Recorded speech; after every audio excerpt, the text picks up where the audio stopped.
El nombre de Cristo el Señor. Vamos a ir a la palabra, amén. Quiero que me acompañe en la lectura para la palabra de este día, domingo 20 de febrero. Amén. Quiero que busquen sus Biblias, a pesar de que en la pantalla va a aparecer el texto. Hebreos capítulo 2, versículo 1. Hebreos capítulo 2, versículo 1. Ahí vamos a tener la lectura central para la palabra hoy. Libro de Hebreos, capítulo 2, versículo 1. Gloria a Dios. Amén. Voy a leer la palabra honrando a Jesucristo como Señor y Salvador de nuestras vidas. Como Señor y Salvador de nuestras vidas. Y la iglesia se pone en pie. Dice así mi Biblia. Por tanto, es necesario que con más diligencia atendamos a las cosas que hemos oído, no sea que nos deslicemos. Amén. Voy a leer la versión de la pantalla. Por tanto, es menester que con más diligencia atendamos a las cosas que hemos oído, porque acaso no nos escurramos. Amén. Tomen asiento, Dios les bendiga. Gloria al Señor. ¿Por qué quise leer las dos versiones? Porque son versiones distintas la una de la otra, pero sabe que es bueno cuando hay dos versiones porque se pueden cotejar los términos. Así que eso es muy bueno. El título de la palabra de hoy, por favor, ponga atención al título de la palabra, los que están presentes y los que están siguiendo la palabra. Apercibidos en todo tiempo. Ese es el título del mensaje. Apercibidos en todo tiempo. A ver si los niñitos... Sí, amén, amén. Cuando yo digo la palabra apercibidos, ¿alguien me puede dar una definición de la palabra apercibido? ¿Alguien me puede dar una definición de qué significa la palabra apercibido? Atento, anticiparse, ¿qué más? Estar preparado, ya, estar ahí expectante. Amén. El apóstol Pablo, se presume según los estudiosos, es también el escritor del libro de los Hebreos, por la forma en que se escribe, y él dijo que también él era hebreo con los hebreos, judío con los judíos, y con los gentiles se hacía gentiles. Entonces, se supone que esta carta a los hebreos es escrita también por el apóstol Pablo. Y él usa siempre muchos términos o símbolos para hacer notar la obra del Señor, el trabajo de la obra del Señor con cosas cotidianas.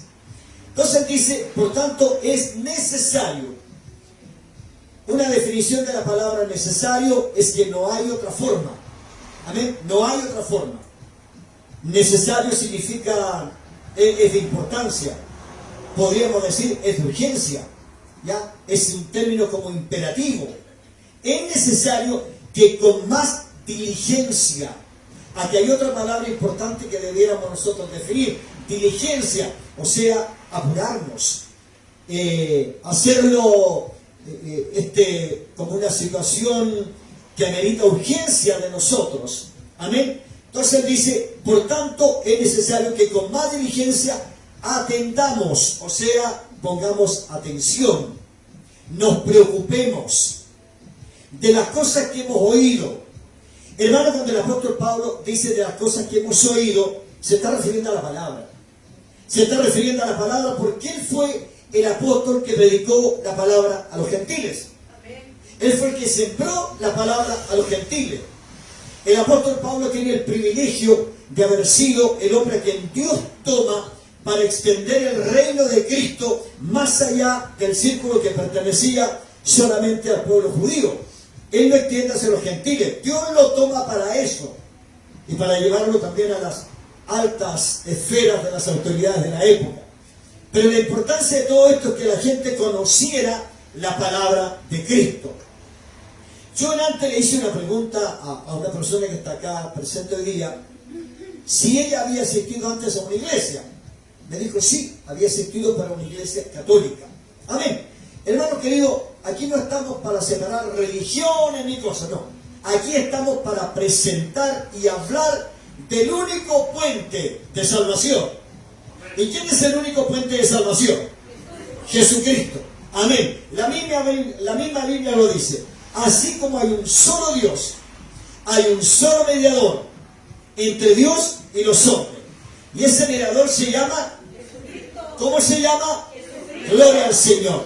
Lo que el apóstol Pablo siempre intentó y lo que la iglesia hoy tiene que intentar es tratar de hacerle llegar este mensaje a quienes no lo conocen, y que puedan conocer que solo en Jesucristo hay primero perdón, luego hay restauración, sanidad y salvación.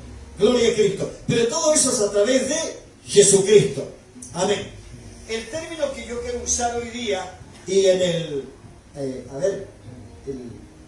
el punto neurálgico que quiero tomar en el día de hoy es acerca de la firmeza espiritual que tiene que tener la iglesia. La firmeza espiritual que tiene que tener la iglesia. No es desconocido para nosotros, no es una novedad, no le voy a contar algo que yo haya descubierto ayer. La iglesia ha sido perseguida desde que es iglesia. Desde que es iglesia, la iglesia de Cristo ha sido perseguida. ¿Se acuerda usted cuando el Señor le pregunta a los más cercanos y les dice, ¿quién dice la gente que yo soy? Entonces le dijeron, mira, algunos dicen que tú eres un profeta, otros dicen que tú eres Juan el Bautista o Elías. Pero le pregunta, pero ¿y ustedes? ¿Qué opinan ustedes? Porque al Señor le interesaba lo que opinaba la gente, pero quería tener mayor certeza de qué opinaban los cercanos. Porque se imagina usted que nosotros estuviéramos en la iglesia por años, pero nunca supiéramos quién es Cristo. No sé si me hice entender con lo que dije. ¿De qué nos serviría estar constantemente en la iglesia, seguir programas radiales, escuchar palabras, leer una Biblia, si nunca conociéramos a Cristo, no supiéramos quién es Cristo? Entonces le interesó esto al Señor, su círculo cercano, los que están al lado de Él, ¿qué opinan de esto? Y entonces ahí estaba Pedro y dice, bueno, tú eres el Cristo. Hermano, él pudiera haber dicho, tú eres Jesús. No, dice, tú eres el Cristo. Porque entre el nombre Jesús y el título Cristo hay una gran diferencia. Yo conozco un pastor que se llama Manuel Jesús. Conozco otro pastor que se llama Osvaldo Jesús. Pues eso es un nombre. Pero aquí estamos hablando de lo que significa Cristo. Cristo, el término Cristo. Y Cristo significa roca de salvación. Cristo significa puerta de salvación. Cristo significa esperanza de vida. Cristo significa la única esperanza para el mundo. Entonces Pedro dice, no, es que tú eres el Cristo. Y le añade, el Hijo del Dios viviente. Amén. Gloria al Señor. ¿Y qué le responde Cristo? Pues tú eres Pedro. Tú eres Pedro. Pero Pedro significaba Petras, que significa piedra o roca. Dice, tú eres Pedro. Y sobre esta roca, o sea, sobre tu declaración, no sobre el nombre tuyo ni tu persona, sobre tu declaración, gloria a Dios, yo fundaré mi iglesia. Mi iglesia.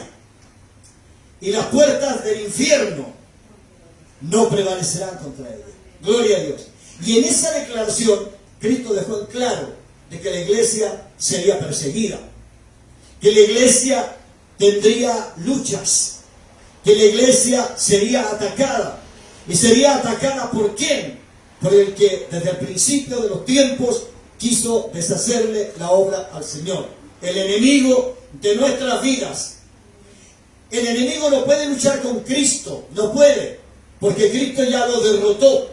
Entonces, ¿contra quién lucha el enemigo? Contra nosotros, porque nosotros somos la iglesia. Pero el Señor ya declaró que la iglesia no prevalecerá, o sea, no caerá. La iglesia se permanecerá en pie, la iglesia estará firme, frente a todos los ataques del enemigo. Las puertas del infierno, del Hades, de todo ataque no prevalecerán contra la iglesia de Cristo. Amén. Entonces el apóstol Pablo toma estas mismas palabras, y en el capítulo 15, versículo 58 de 1 Corintios, Pablo toma estas palabras, porque así como Cristo fundó esta primera iglesia, porque Cristo funda la primera iglesia, los apóstoles lo que hacen es seguir lo que Cristo fundó. Pero miren lo que hace el apóstol Pablo. Como él es el apóstol de los gentiles, él comienza a extender el reino, pero ya no entre los judíos, sino entre los gentiles. Y en uno de los lugares donde él levanta una iglesia es en un puerto llamado Corinto. Ahí él levantó una iglesia, 7 iglesias en Asia, y levanta la iglesia en Corinto. Corinto era un puerto con bastantes dificultades como para que ahí pudiera haber una iglesia. Yo estoy tratando de graficarle contra qué cosas lucha la iglesia. Entonces en Corinto Pablo levantó una iglesia. Estaba compuesta por unos pocos judíos que habían creído, pero la mayoría eran inmigrantes, personas que pasaban porque era un puerto. Y entonces una pequeña iglesia que estaba ahí, que tenía que luchar contra las malas costumbres que había en el puerto, porque Corinto era un pueblo complicado, muy complicado, y más encima ahí había un templo a una diosa pagana, la diosa Venus. Era adorada ahí en Corinto, Yo anoche conversábamos un poco acerca de nuestro país, de Chile. Hermano, hay lugares en Chile donde es complicado que la iglesia de Cristo avance. Por ejemplo, en el norte de nuestro país, en el norte. Yo tuve la oportunidad de predicar, hermano, en Iquique y en Alto Hospicio. Y fui a predicar a un centro de rehabilitación que está en La Tirana. En La Tirana. Está a 2 cuadras del tremendo, imponente templo que tienen en La Tirana. Y el solo hecho de llegar ahí, usted se da cuenta que es un sector que está siendo golpeado por la idolatría, el paganismo y esa maldición que hay a través de la adoración y de la santería. Entonces, esto pasaba en Corinto. 1000 prostitutas al año le celebraban y le rendían cultos a la diosa Venus, porque para ellos era la diosa del amor. Entonces ahí Pablo tiene una iglesia y fundó una iglesia. Y él les envía una carta, epístola significa carta. Les envía una carta y en uno de sus versículos le dice: así que hermanos míos y amados. O sea, Pablo ama a esos hermanos que están ahí. ¿Y por qué los ama? Porque fue él que fundó la iglesia. A él usó Dios para levantar la congregación ahí. Hermanos míos y amados, y lo primero que le dice: estad firmes. Lo primero que le dice: estén firmes, sean constantes y crezcan en la obra del Señor. Tengan claro que nada que ustedes hagan en la obra del Señor será en vano. Gloria a Dios. Que nada que ustedes hagan en la obra del Señor será en vano. Es una palabra de estímulo, es una palabra de ánimo, es una palabra para fortalecer la fe de aquellos hermanos que están ahí. Porque, hermano querido, esos pocos hermanos que habían ahí tenían que luchar contra todas las cosas que estaban en el pueblo. Yo a veces he escuchado expresiones de hermanos que dicen: bueno, que la iglesia nuestra está en tal población y la población nuestra es, usted sabe, está estigmatizada por la droga, la delincuencia, la violencia, esto y lo otro, y es difícil predicar.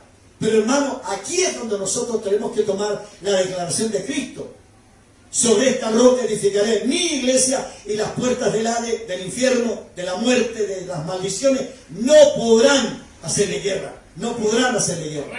Gloria a Cristo. Usted es iglesia, yo soy iglesia. Y todos los días el enemigo, de una u otra manera, hace guerra contra nosotros. Nos indispone por alguna cosa, nos hace enojarnos por alguna cosa, nos divide por alguna cosa, trata de meter cuestiones. ¿Para qué? Para dividir la iglesia. Porque el enemigo vino a eso, a dividir la iglesia de Cristo. Entonces, hermano amado, tengamos claro esto. Jesucristo dijo: vosotros sois la luz del mundo. ¿A quién se lo dijo?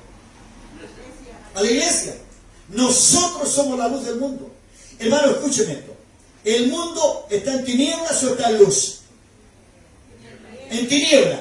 Y entonces, ¿quién es la luz? Nosotros. ¿Y dónde debiéramos alumbrar nosotros? En las tinieblas. Mire, el apóstol Pedro, en su primera carta, capítulo 4, versículos 9 y 10, dice esto: mas vosotros sois linaje escogido, real sacerdocio, nación santa, pueblo adquirido por Dios. Eso somos nosotros. Ahí hay una palabra de estímulo. Una palabra de estímulo para nosotros, que muchas veces nos cuesta seguir a Cristo, que muchas veces nos sentimos acosados, aplastados, como esclavizados a situaciones. El apóstol Pedro anima a la iglesia, nos anima a nosotros diciendo: ustedes son linaje escogido. Mientras el mundo puede decir que somos una manada de locos, lo que quiera, el apóstol dice: no, ustedes son linaje escogido. ¿Y quién nos escogió? Nos escogió Dios. Dice: son real sacerdocio, son una nación santa. Eso somos nosotros, hermanos, una nación santa, un pueblo adquirido por Dios. Por eso el enemigo lucha contra nosotros, porque el enemigo quisiera tener lo que nosotros tenemos, pero él no lo tiene. ¿Y por qué no lo tiene? Porque él fue derrotado, a él le fueron quitados todos los beneficios que tenía, y ahora lo que quiere es agarrarlos de nuevo, pero a costillas de nosotros. Gloria a Dios. Hermano, y a veces pienso en los hermanos que recién están comenzando a seguir en el Señor, que recién están comenzando a gustar de los beneficios de Cristo. Y muchas veces en sus lugares de trabajo son vituperados, son ofendidos, son insultados, son ninguneados. Porque eso ocurre. Donde hay un evangélico, donde hay un cristiano, de una u otra manera alguien se tratará de reír de él. Le va a hacer burla, le va a hacer bullying, como dicen. ¿Y va a tratar de qué? De debilitarlo en su fe. Porque esa es la obra del enemigo. Entonces, por eso el apóstol Pablo anima a la iglesia, anima a los hermanos, animaba a los hermanos en Corinto, hoy nos anima a nosotros. Pero escuche la palabra, dice claramente: es necesario que con más diligencia atendamos a las cosas que hemos oído, no sea que nos deslicemos, no sea que a causa de la burla que hacen algunos, no sea cosa que a veces, a causa de las situaciones difíciles que se vienen encima, alguien diga: no, yo la verdad es que yo no voy a seguir en esto porque me ha traído puros problemas, ¿Qué dijo Jeremías? No hablo más en nombre de Dios. Como diciendo: me ha traído puros problemas, estoy preso por eso. No hablo más en nombre de Dios. Pero sin embargo dice que había un fuego por dentro. Un fuego por dentro. El apóstol Pablo le pudo haber pasado lo mismo, pero el apóstol Pablo dijo: ay de mí si no predico el evangelio. Entonces, hermano amado, esta es una palabra de fortaleza para la iglesia, que a pesar de todo lo que venga, a pesar de todo lo que suceda en la familia, en el entorno, en el trabajo o donde estemos, nosotros no podemos dejar de lado el amar a Cristo. No podemos, ya no podemos. El Señor ya nos tomó, nos dijo que éramos linaje escogido, que somos su real sacerdocio, su nación santa, y que somos un pueblo que Él compró. La expresión adquirido es comprado. ¿Y a qué precio nos compró? A precio de su sangre, o sea, de su muerte en la cruz. Gloria al Señor. Hermano, entonces cuando dice la Biblia: vosotros sois la luz del mundo. ¿Cuántos han estado en un puerto alguna vez? ¿Ha visto un faro? ¿Sabe lo que es un faro? ¿Qué es un faro? No, pero ¿qué es? Eso. Es una especie de edificio, de torre, bien, de torre, muy bien dicho, de torre, que arriba tiene una luz potente, porque escuche esto: hoy por hoy la tecnología permite que las autopistas y todo tengan luz, pero sin embargo la llegada a un puerto de noche no tiene luz. Entonces, cuando un barco viene acercándose a un puerto, si no hay un faro que le indique dónde está el puerto, el barco puede ir a cualquier parte, podría encallar, podría partirse, podría haber muertos. Entonces, miren la importancia del faro. otorga la luz necesaria para guiar a los navegantes a llegar a puerto seguro. Gloria al Señor. Una pregunta, ¿de qué está construido un faro? El faro tiene que estar construido de un material que sea resistente. Ojalá lo más resistente que hay. Porque al faro, que está más cercano a la costa, lo van a golpear las olas. Y no olas livianas. Porque generalmente hay mucho roquerío en la orilla. Y cuando la ola rompe en la roca, va a golpear el faro. Y el faro tiene que permanecer en pie. El faro tiene que estar ahí. Porque tiene que darle luz al navegante para poder llegar al puerto. Si el Señor dice que nosotros somos la luz del mundo, ¿no seremos parecidos a un faro? A un faro. Amén. Para que los que están en la oscuridad, los que están en tiniebla, los que no han conocido la luz de Cristo, puedan venir a Cristo. Y la luz tenemos que ser nosotros. Por eso que el apóstol Pedro añade a eso de que somos linaje escogido, dice, para que anunciéis las virtudes de aquel que os llamó de las tinieblas, porque allá estábamos, a su luz admirable. Gloria al Señor. Usted y yo no estamos aquí por simple casualidad. Estamos aquí con un propósito, con una finalidad. Dios nos llamó con un propósito. No somos cualquier cosa. Somos un faro que tiene que tener su luz encendida en todo minuto, para que el que no tiene luz en su camino pueda ver dónde está realmente Cristo. Y eso somos nosotros. Amén. Ahora bien, ¿cómo mantenernos firmes? ¿Cómo mantenernos firmes? Si yo creo que todos los que estamos aquí en la sala, de una u otra manera, amanecemos el día con alguna lucha. Enfrentamos el día con alguna lucha. Algo nos hace guerra. Un gigante, o a veces un pequeño problema, que el enemigo lo transforma en un gigante para meternos miedo y hacernos entender o creer que no podemos seguir. Entonces, cuando el apóstol Pablo habla en esta carta y dice, por tanto es necesario que con más diligencia atendamos a las cosas que hemos oído, no sea que nos deslicemos, y que nos está invitando a estar firmes. Amén. A estar firmes. ¿Cuántos creen eso? Ahora, ¿qué es estar firme? ¿Qué es estar firme?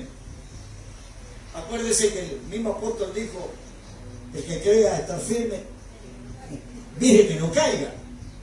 No es el apóstol Pablo, es tremendo. Es tremendo. Yo noté aquí un par de cositas de lo que yo pienso, en mi punto de vista, de lo que sería estar firme. Una persona firme es aquella que tiene estabilidad. Que tiene estabilidad. O sea, sabe quién es. Sabe cuánto vale. No necesita que lo valoricen otros. No, él sabe cuánto vale. Por eso es necesario que usted y yo sepamos el valor que tenemos. Y el valor es este. Nosotros valemos más que todos los tesoros de la tierra. ¿Lo cree alguien? Amén. Nosotros valemos más que todos los tesoros de la tierra. Entonces, cuando yo tengo claro quién soy y cuánto valgo, puedo tener una estabilidad. Y esa estabilidad, fíjese que es emocional.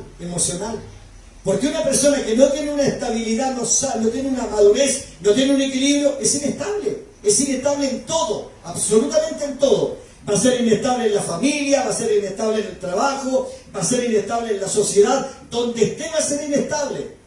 Pero si está firme, esa persona no lo va a mover cualquiera. Porque una persona firme es una persona templada, equilibrada, madura, tiene una resistencia, como el faro. Por eso le dije, como el faro, tiene resistencia. Lo golpean las olas, lo golpeará el viento, pero ahí está el faro, entregando su luz, entregando su luz. Eso es lo que el Señor quiere de nosotros. Difícil, ¿cierto? ¿Qué cree usted? Difícil. Pues que realmente cualquier cosita nos desestabiliza. Cualquier cosita nos hace como sentir que yo no voy a poder. Gloria a Dios. Entonces, una persona firme es aquella que tiene una convicción clara, una convicción clara. Yo una vez le dije a la iglesia, hermanos, tenemos que tener tan claras nuestras convicciones en lo que hemos creído, que no sea cosa que de repente pasa un testigo de Jehová y usted le diga ya, no, yo le quiero el maletín, no. O se ha comprado una bicicleta, se ha teñido el pelo, va a salir con los mormones. Claro, porque si no hay una estabilidad y una convicción en lo que hemos creído, vamos a seguir cualquier cosa. Vamos a seguir cualquier cosa.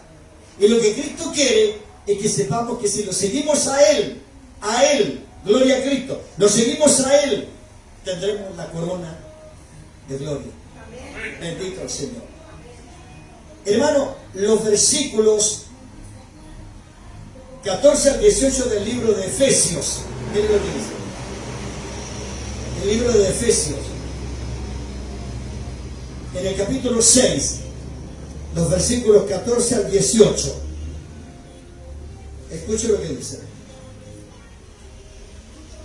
Estad pues firmes, ceñidos vuestros lomos con la verdad. Aleluya. Escuche. Ceñidos vuestros lomos con qué. Se fue a la iglesia. Ceñido vuestros lomos con qué. Con la verdad. ¿Y quién es la verdad? Cristo es la verdad. Cristo es la verdad. Y calzados los pies con el apresto del Evangelio de la paz.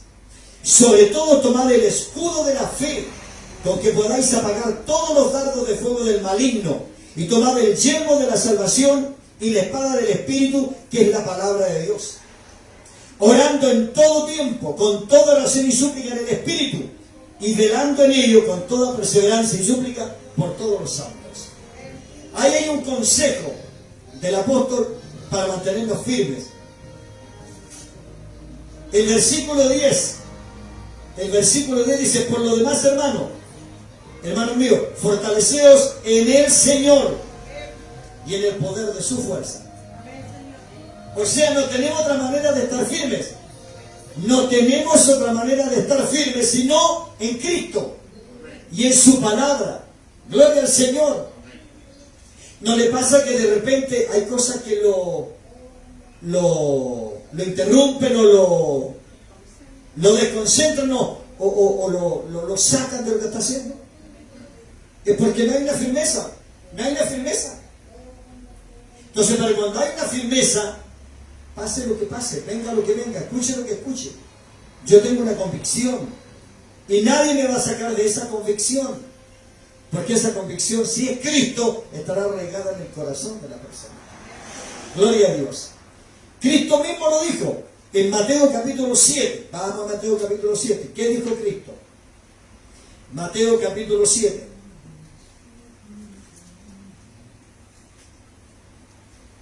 Versículos 24 y 25. Cualquiera pues que me oye estas palabras y las hace. Hay una gran diferencia entre la religión y Cristo.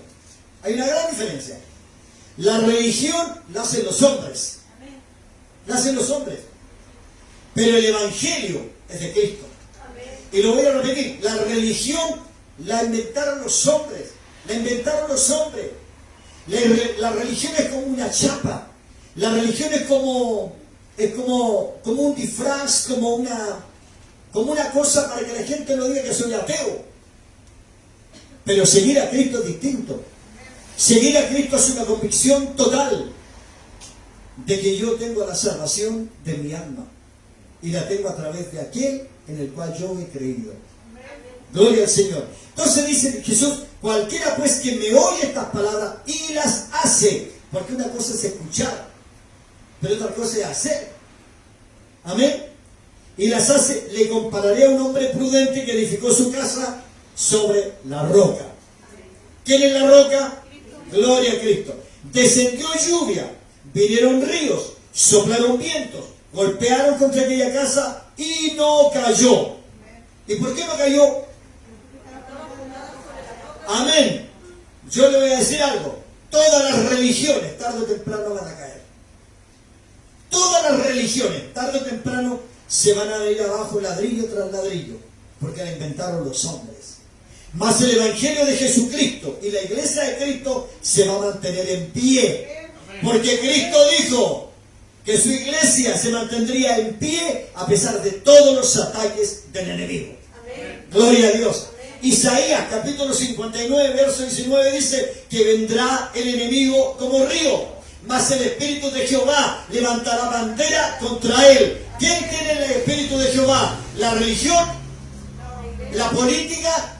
¿El deporte? ¿La economía del mundo? ¿Quién tiene el poder de Jehová? La iglesia de Cristo, esta que está fundada sobre la roca. Bendito sea el nombre del Señor. Sean muchos, sean pocos, la iglesia es de Cristo. Y si es de Cristo, está firme. Bendito el Señor. Yo quiero mencionar 5 cositas y ajustarme un poco al tiempo también por protocolos. ¿En qué tenemos que estar firmes? 5 o 6 cositas en que yo tengo que estar firme. Primero, debo estar firme en la fe. Debo estar firme en la fe. Hermana Fabiola, ¿usted ve a Cristo en alguna parte aquí? No lo ve. Nosotros tampoco. Y estamos conscientes. Estamos conscientes. No lo vemos. ¿Y por qué sabemos que está aquí? Pero hay un elemento que a mí me hace creer eso. La fe. La fe. Gloria a Dios. Porque la fe viene por el oír. Y el oír es por la palabra de Dios. Y porque Hebreos 11:1 dice que la fe, ¿qué cosa es? La certeza de lo que se espera. Y la convicción de lo que no se ve. Le pregunté a la hermana Fabiola, ¿ve a Cristo usted aquí dentro de la iglesia? No, yo tampoco. Pero ¿qué me da convicción de que está aquí? Mi fe. Porque Él dijo, donde 2 o 3 estén congregados en mi nombre, yo estaré ahí. Yo estaré ahí. Yo estaré ahí. Donde 2 o 3 estén reunidos en mi nombre, yo estoy ahí. Habimos más de esa cantidad. Y aunque no hubiéramos esa cantidad, yo igual creería que Dios está en este lugar. Bendito sea el Señor. Entonces lo primero que yo tengo que tener firmeza, en lo que yo tengo que tener firmeza es en la fe, en mi fe. Gloria al Señor. ¿Qué dice Primera de Pedro capítulo 5, versículos 8 y 9? Primera de Pedro capítulo 5, versículos 8 y 9.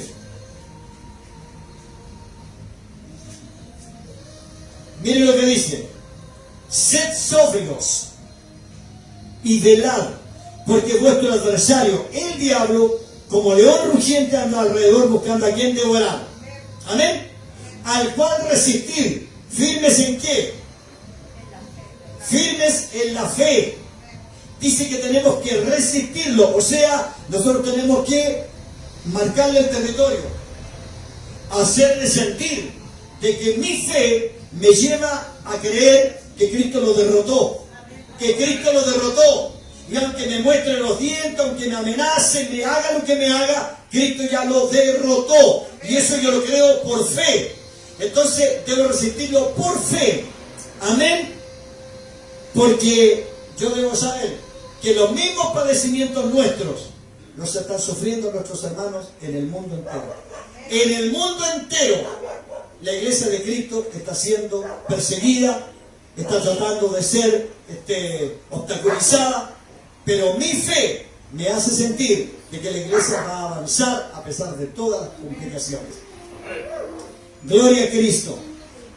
Primera Corintios 16:13. Mire lo que dice. Primera Corintios 16:13. Yo espero no aburrirle, hermano, con la palabra. Velar. ¿Qué es velar? Vigilar. Estar atentos. Estar despiertos, hermano, despiertos.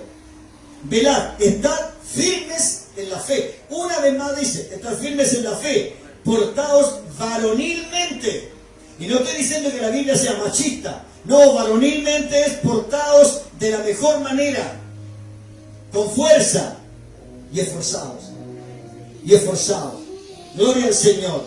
Entonces, primero, yo tengo que estar firme en la fe. ¿Cómo adquiero fe? A través de la palabra. A través de la palabra. La palabra es mi fuente de fe. La palabra es la que a mí me muestra, me enseña de que Dios es poderoso y que nada, absolutamente nada, puede contra la iglesia de Cristo.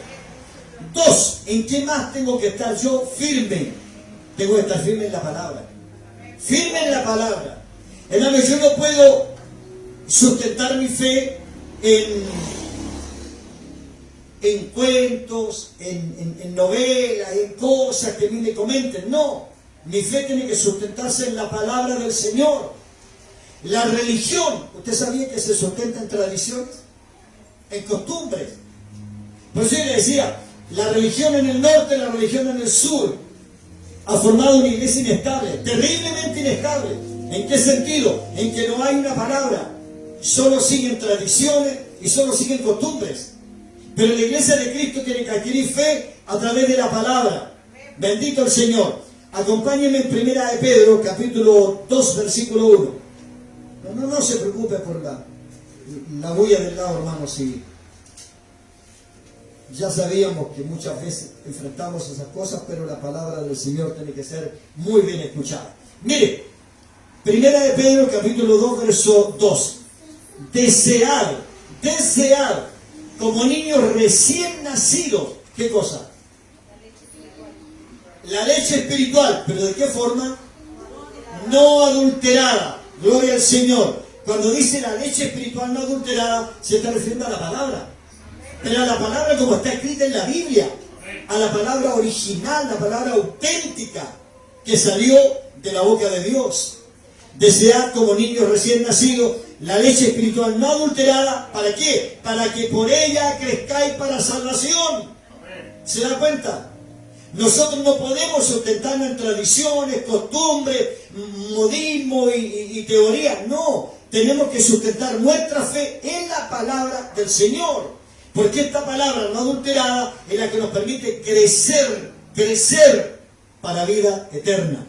Bendito sea el nombre del Señor. Y tengo otra cita acá, hermano, que es muy buena. Dice la palabra del Señor, y lo dijo el Señor Jesucristo: escudriñad las Escrituras. Escudriñad las Escrituras. Porque a vosotros os parece que en ellas encontráis, ¿qué cosa?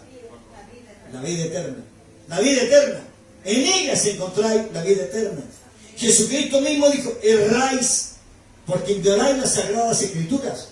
Y si ignoramos la palabra de Dios, ¿sabe lo que ignoramos? El poder de Dios.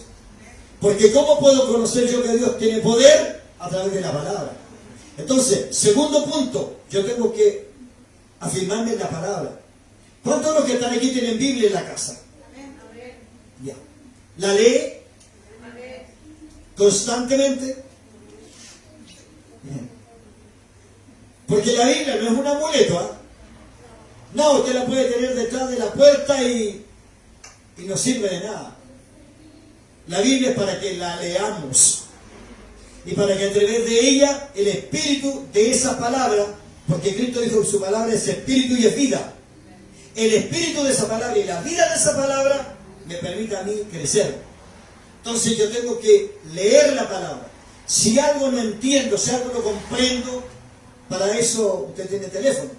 Usted puede llamar al pastor o a algún hermano y decirle: sabe, estoy leyendo esto, pero no lo entiendo. Bueno, y ahí estamos nosotros para apoyar, para dar un poco más de luz, a través de lo cual el Señor nos ha enseñado. Amén. Pero la palabra es lo que tiene que afirmar nuestra fe. Tercero, firmes en nuestras convicciones. Dije delante, en nuestras convicciones. Miren lo que dice el libro de Santiago respecto a eso, hermano. Santiago es fuerte en sus expresiones, es súper fuerte en sus expresiones.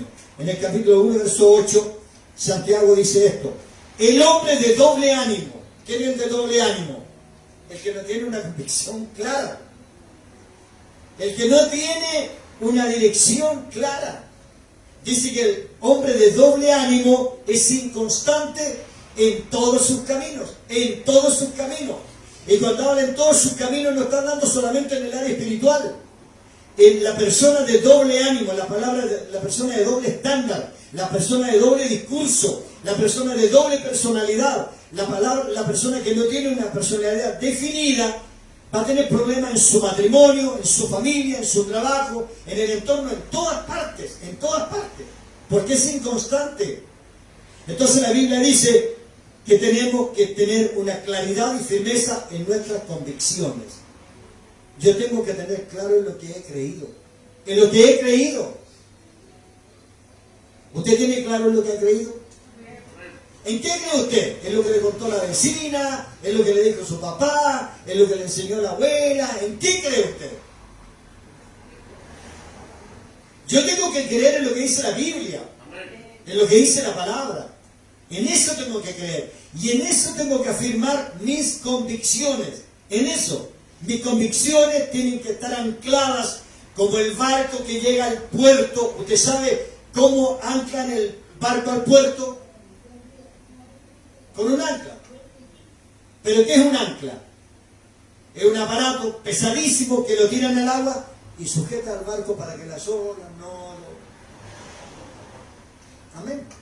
Entonces nosotros tenemos que tener una convicción clara, anclada en la palabra del Señor. Pero una convicción clara. Si alguien me dice algo, lo escucho. Pero no que cualquiera me convenza con lo que se le ocurra. No sé si me hice entender en eso. Que no cualquiera nos dé vuelta con una situación que se le ocurrió a él. Y hoy por hoy sobre todo, que hay tanta teoría, dogma, filosofía, religión y cuantas cosas. Nosotros tenemos que más que nunca hoy tener claras nuestras convicciones en el Señor, nuestras convicciones en Cristo.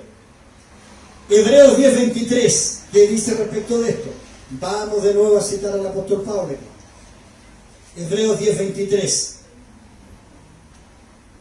Mantengamos firme sin fluctuar la profesión de nuestra esperanza. ¿Cuál es la profesión de nuestra esperanza? La fe de que Cristo dijo en el Evangelio de Juan, capítulo 14, versículos 1 al 3. ¿Creéis en Dios?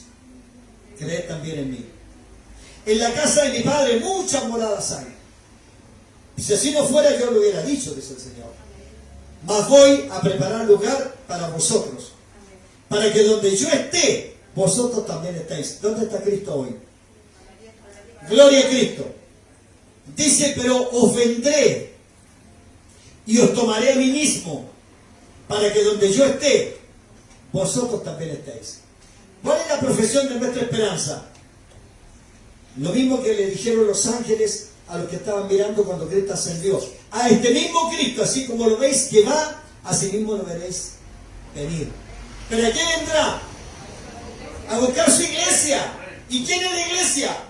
Nosotros, hermano querido. Entonces yo tengo que tener esa firmeza. Aquí abajo se puede fundir todo e incendiar todo. Pero Cristo vendrá y levantará su iglesia. Su iglesia que le ama. Su iglesia que tiene claras las convicciones. Que está firmada sobre la roca. Esa iglesia será levantada. Esa es la profesión de nuestra esperanza. Y esa es la que el apóstol dice que yo tengo que mantener firme, sin fluctuar. O sea, me digan lo que me digan, mi fe en la esperanza de la palabra tiene que estar sólida. Porque fiel es el que prometió. Fiel es el que prometió. A mí esto de que será levantada la iglesia, que yo tendré morada en el cielo, a mí esto no me lo prometió mi papá. No me lo prometió mi papá. Me lo prometió Dios. Y si me lo prometió Dios, Él cumple. Escuche, por favor. Dios cumple. Porque Dios no es hombre para mentir, ni hijo de hombre para mudarse en su parecer. Bendito el Señor. Y considerémonos unos a otros para estimularnos al amor y a las buenas obras. O sea, la iglesia no puede andar como el perro y el gato. No puede. La iglesia tiene que estar unida para que unos con otros nos fortalezcamos. Yo lo necesito a usted. Y no sé si usted necesita de mí. Pero yo lo necesito a usted. Porque una palabra de ánimo suyo me puede levantar el ánimo a mí. Una palabra de estímulo suyo me puede permitir tratar de conquistar otras cosas como pastor. Entonces, nos necesitamos, dice, y no dejar de congregarse, como algunos tienen por costumbre. Porque nosotros no nos deberíamos congregar por costumbre. Deberíamos congregarnos por gratitud.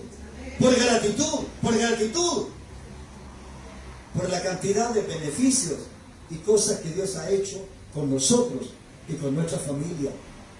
Yo no debería congregarme por una obligación, no debería congregarme por amor a Cristo.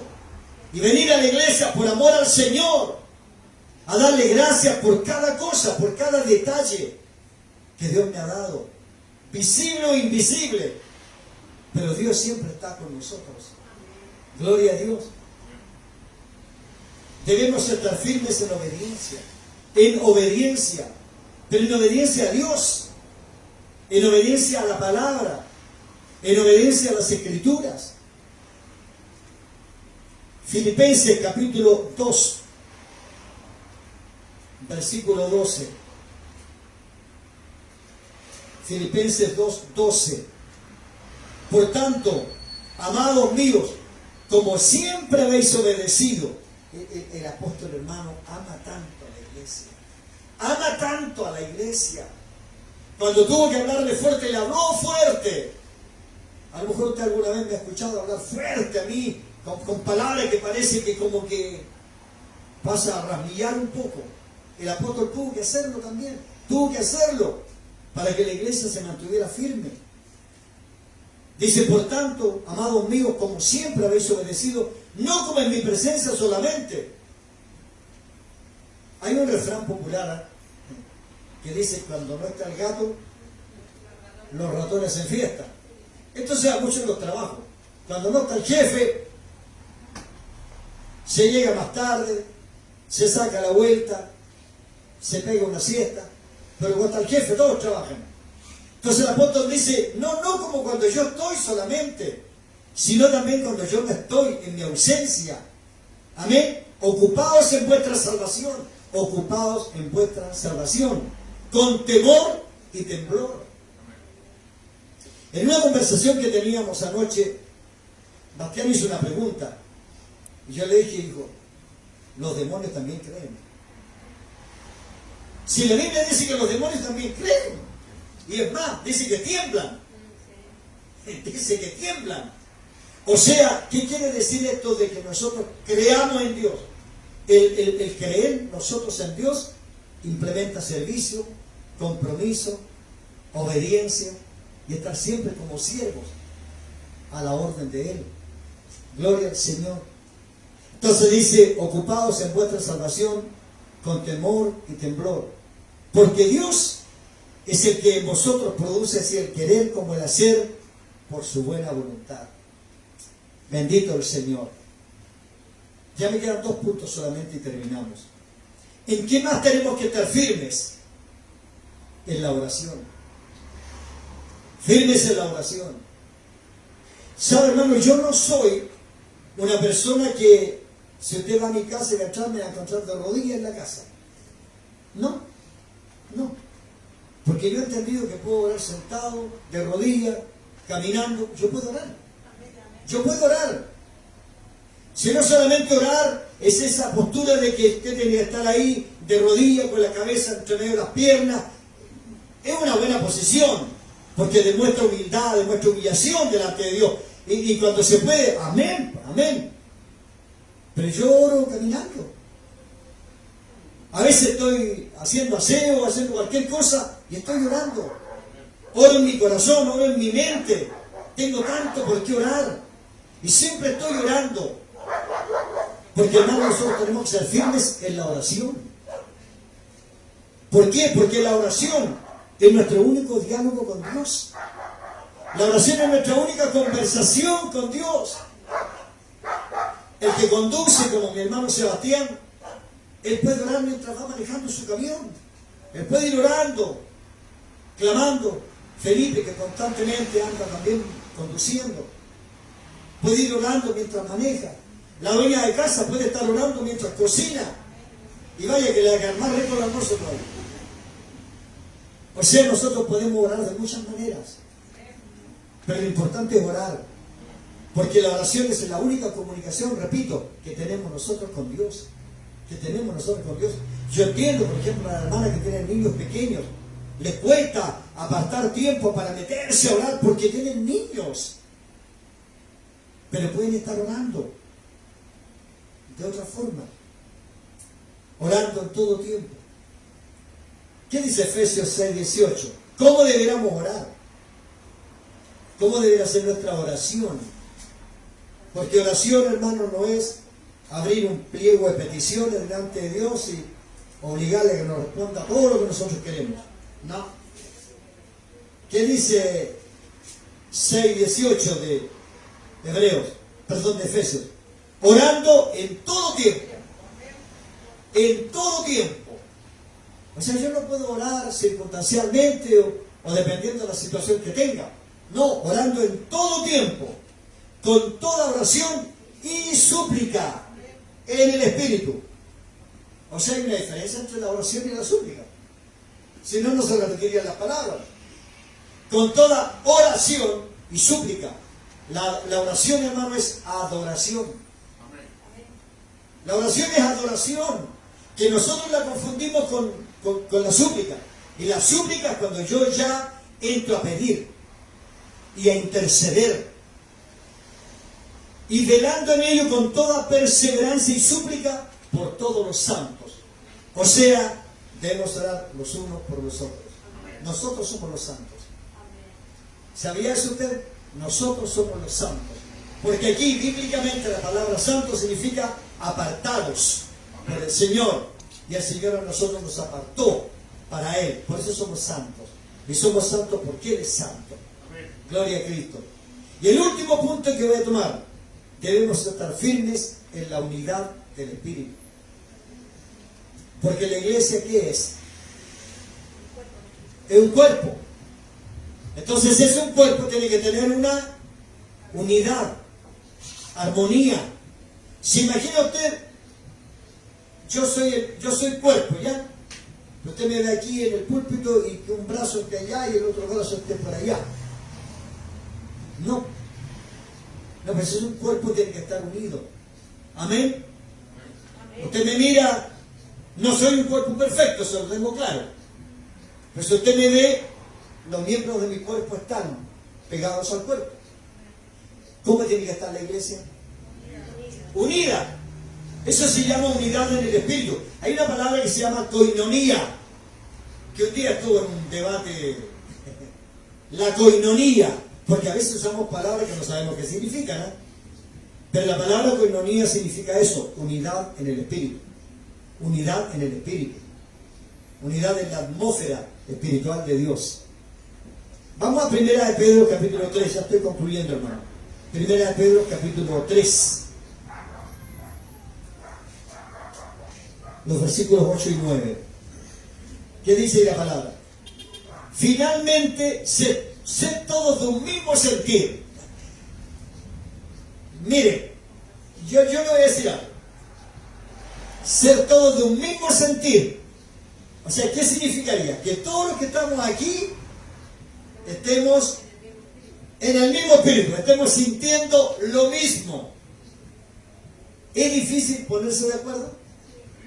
Seamos honestos, ¿es difícil ponerse de acuerdo? Sí, tan difícil será que el Señor dijo que si dos se pusieran de acuerdo. Si dos se pusieran de acuerdo, dijo el Señor. Amén. Entonces dice, finalmente ser todos de un mismo sentir. Pero estoy hablando de la unidad espiritual. Dice, compasivos, amándoos fraternalmente, misericordiosos, amigables, no devolviendo mal por mal, ni maldición por maldición, sino por el contrario, bendiciendo, sabiendo que fuiste llamado para que heredaseis bendición. Amén. No lo digo yo, lo dice la palabra. Lo dice la palabra. Yo sé que muchos en algún momento de la vida nos hemos sentido ofendidos de una u otra manera. Pero la palabra es clara, me dice que nos debemos devolver mal por mal. Porque no fui llamado a eso, sino más bien bendecir. Bendecir. Y la palabra bendición no necesariamente significa dar, regalar, no. La palabra bendición en su contexto etimológico es hablar bien de alguien. Que alguien hable bien de usted y de mí. Eso es bendición. Eso es bendición. Es de bien decir. Que alguien hable bien de nosotros. Si alguien habló mal, abogado tenemos para con el Padre a Jesucristo el justo. Pero si yo soy espiritual, soy maduro, soy firme y soy una persona que he crecido en Cristo, ¿qué tengo que hacer? Tengo que ser compasivo, amar, ser misericordioso y ser amigable y bendecir. Gloria al Señor. Filipenses 1:27, con esto estoy terminando. Filipenses 1:27. Denme nada más que un par de minutos y ya terminamos. Filipenses 1:27. Solamente que os comportéis como es digno del Evangelio de Cristo, para que vaya a veros o que esté ausente, oiga de vosotros que estáis firmes en el mismo espíritu, ¿Usted espera que Cristo venga? Yo también. Pero entre tanto que Cristo viene, ¿qué tengo que hacer yo? Tengo que procurar estar con mis hermanos en un mismo espíritu, combatiendo unánimes por la fe del Evangelio. Un día una hermana dijo una expresión que la voy a tomar hoy día. Vamos a sumar, no a restar. A eso nos llamó el Señor, a sumar fuerzas, a sumar ánimo, a sumar todo lo que tengamos para combatir juntos, escuche, por el Evangelio de Jesucristo. Amén. Y termino con Filipenses 2, versículos 2 al 4. 2 al 4. Mire qué dice el apóstol. Ponga atención a esto. No será lo mismo que quiere Cristo. Completad mi gozo, sintiendo lo mismo, teniendo el mismo amor, unánimes, sintiendo la misma cosa. Nada hagáis por contienda o por vanagloria, antes bien con humildad, estimando cada uno a los demás como superiores a él mismo, no mirando cada uno por lo suyo propio, sino cada cual también por lo de los otros. Qué tremenda palabra, qué tremendo consejo. En esas cosas quiere el Señor que estemos firmes como iglesia, que estemos firmes porque somos un cuerpo. Repito, firmes en la fe, firmes en la palabra, firmes en nuestras convicciones, firmes en la obediencia, firmes en la oración y firmes en la unidad del Espíritu. Gloria al Señor. El objetivo de todo esto es que ninguno tome su corona. Que ninguno tome su corona. Amén. Y al final del tiempo diremos lo mismo que dijo el apóstol Pablo. He peleado, he acabado y he guardado, y ahora me está guardada la corona de justicia, la cual me dará el Señor juez justo en aquel día. Y no solo a mí, porque Él no es egoísta, sino a todos los que aman su venida. ¿Alguien ama la venida del Señor aquí? ¿Alguien ama la venida de Cristo? Él dice, he aquí vengo pronto. Póngase en pie, por favor. Y mi galardón conmigo, para recompensar a cada uno según sea su obra. Bendito Cristo. Alguien le da un aplauso a Dios por esta palabra. Apercibidos en todo tiempo. Gloria al Señor.